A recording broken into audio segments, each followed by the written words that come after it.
Welcome! In this video we'll show you how to install 3D textile wall covering on non-woven backing.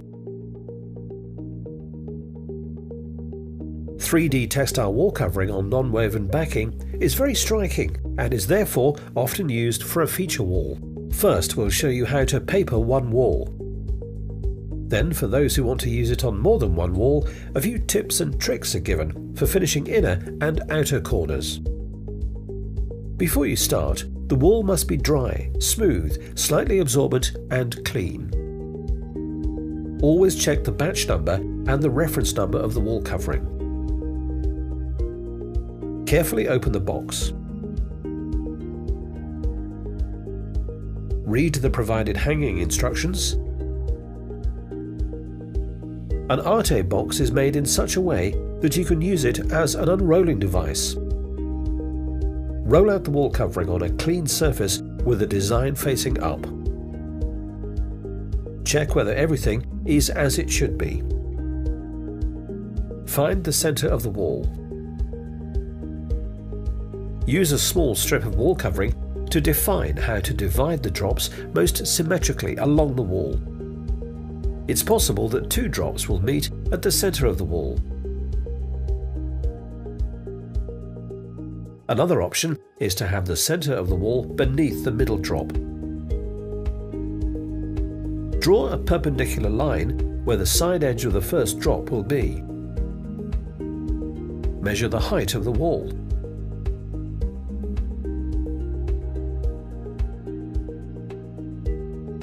Cut the required drops to length and always add 10 extra centimeters.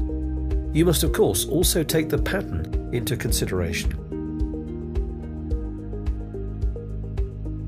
All the drops must hang in the same direction, unless the instructions state otherwise. Mark the top end of each drop on the back.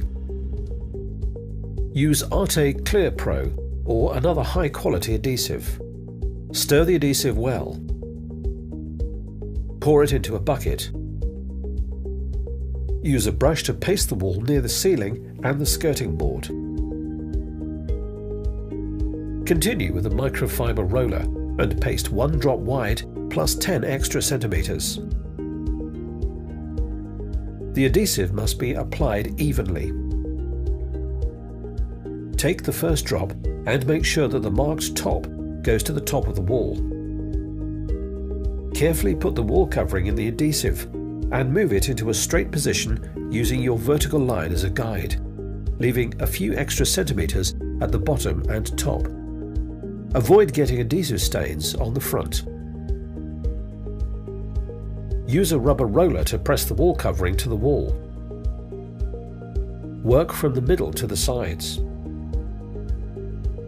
Make sure to press the wall covering firmly at the skirting board and the ceiling using a corner roller or a spatula. Cut off the excess using a sharp snap-off knife and a spatula.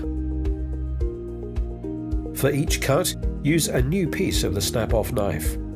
After hanging each drop, clean the ceiling and the skirting board. Cover the wall covering so it stays dry and clean.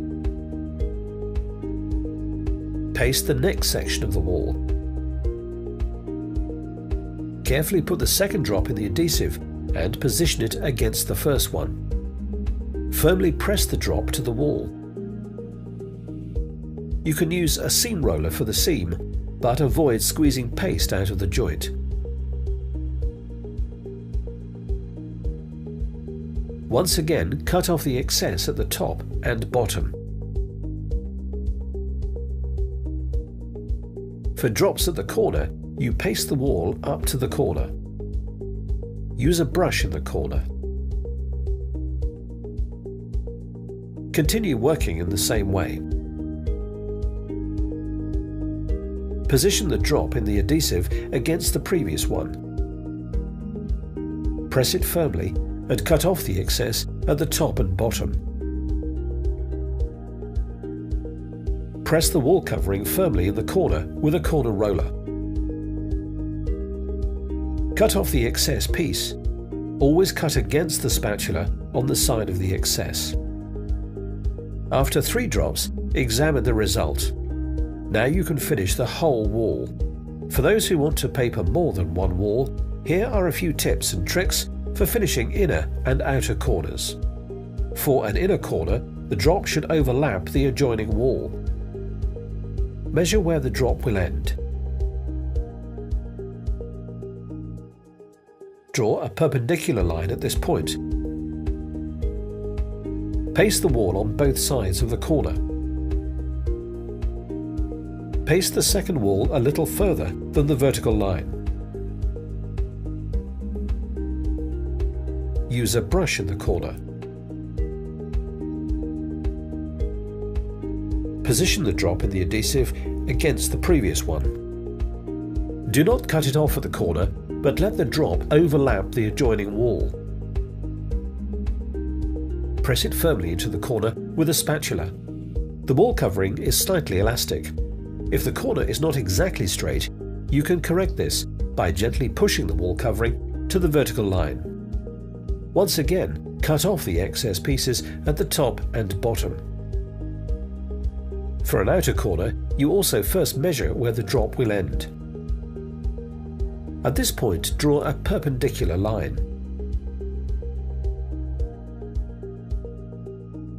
First, apply a thin layer of adhesive to the corner. Let it dry slightly, and then paste the wall a little further than the plumb line.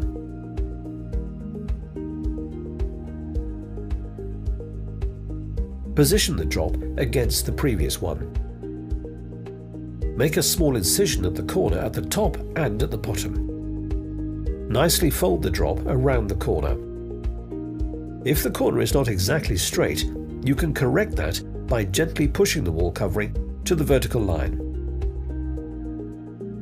As usual, press the drop firmly, also in the corner. Once again, remove the excess pieces at the top and bottom. Now you can finish the whole wall. Thanks for watching, and good luck!